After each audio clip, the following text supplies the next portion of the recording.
In today's detailed breakdown, we are going to unpack one of the most pivotal, high-energy topics in political science. Now, if you're preparing for UPSC PSIR, you already know that Niccolò Machiavelli is an absolute heavyweight. We've looked at his views on religion, his thoughts on fortune, and that famous lion and fox analogy in separate pieces before. But Today, we're bringing all of that together into one explosive, cohesive explanation. We are going to deconstruct Machiavelli's entire philosophy through one very famous quote by William Ebenstein.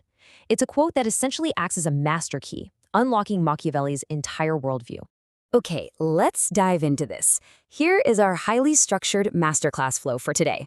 We'll start with the ultimate quote, then explore power as the destination, break down the 4 pillars of separation, and weigh the critical balance before finally wrapping up with a model answer and looking at previous year questions. All right, Section 1, the ultimate quote, a philosophy in one sentence. So, this quote actually originates from a year 2000 comment-style exam question, but it manages to capture the absolute entirety of Machiavelli's thought. Listen to this. Power is an end in itself, and he inquires into the means that are best suited to acquire, retain, and expand power, thus separating power from morality, ethics, religion, and metaphysics. That statement right there by William Ebenstein, that's our master key. Today, we're going to crack open this single sentence, word by word, because mastering this one line literally means mastering Machiavelli. But real quick, before we completely dissect the quote, let's briefly contextualize the author. So who is William Ebenstein?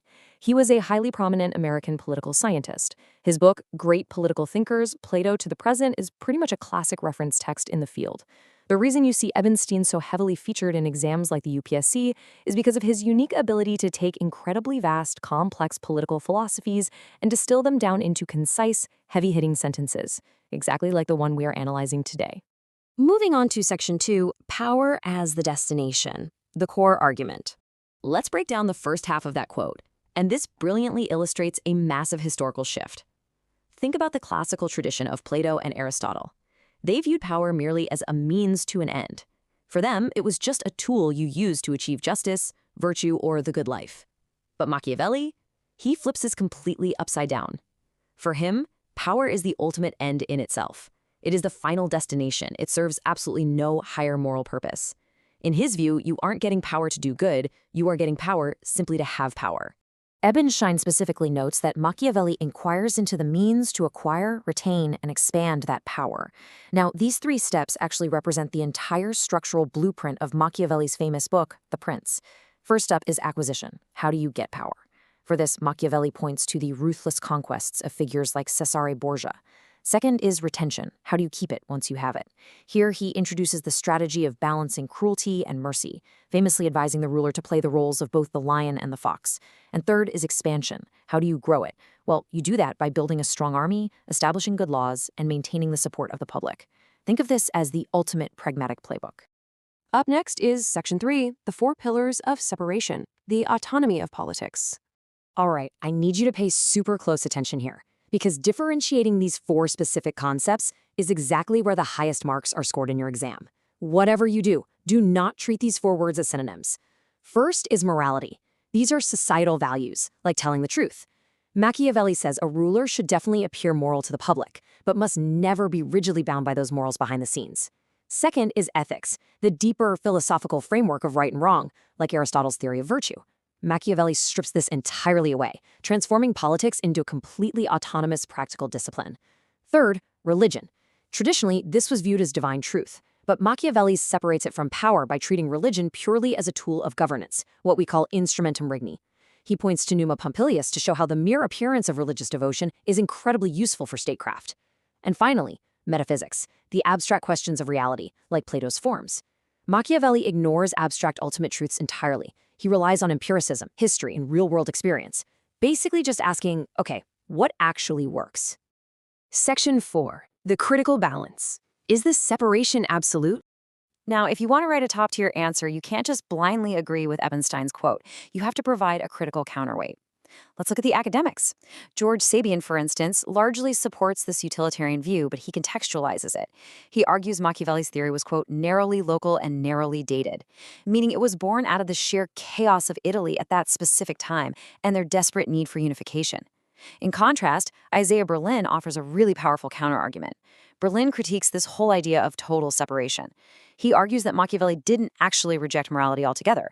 Rather, he just rejected Christian morality in favor of an alternative, civic morality, where the security of the state and the collective good become moral values in themselves.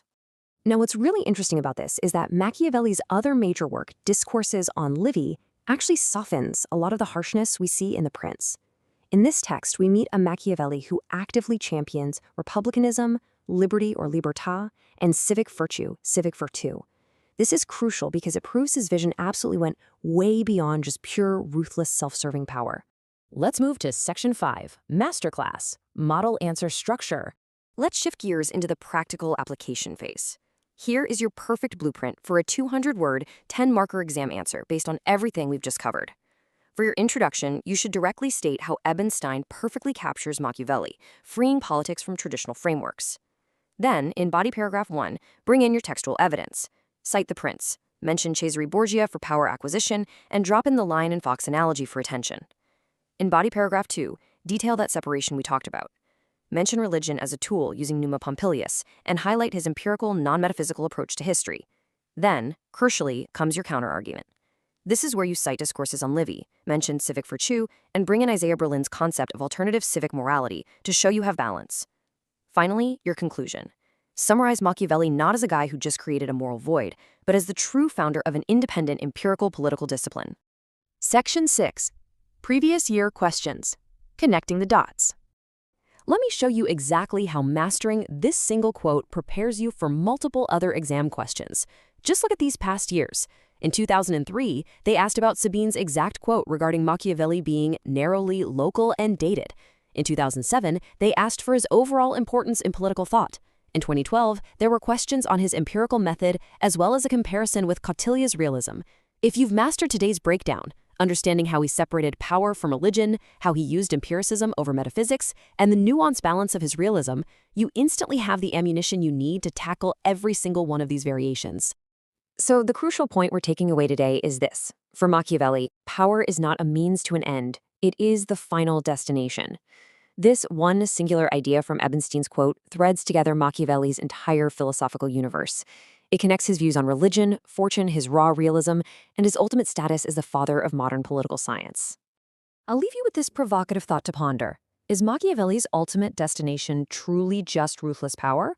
Or was he simply providing the necessary, unfiltered foundation for modern political realism that we all still live with today? Think about that. Let me know in the comments what topic you want me to cover next. Thanks for joining today's breakdown, and